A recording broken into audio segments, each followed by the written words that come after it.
भारतीय फौज के डीजी मिलिट्री ऑपरेशन ने पाकिस्तान में सर्जिकल ऑपरेशन की जो भड़क मारी, इस पर सवालात उठने लगे हैं। वो जगह कहाँ है जहां सर्जिकल स्ट्राइक की गई, जिस पर हमला हुआ, खुद उसे मालूम नहीं।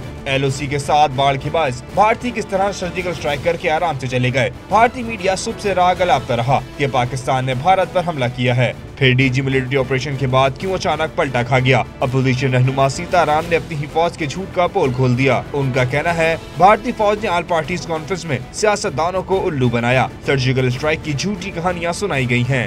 ये जो टारगेट किए गए, एक कुपवारा के सामने, एक जो है पूंछ के सामने, और वहाँ पे उनके जो लॉन्च पैड्स हैं उनको जो है डिस्ट्रॉय किए।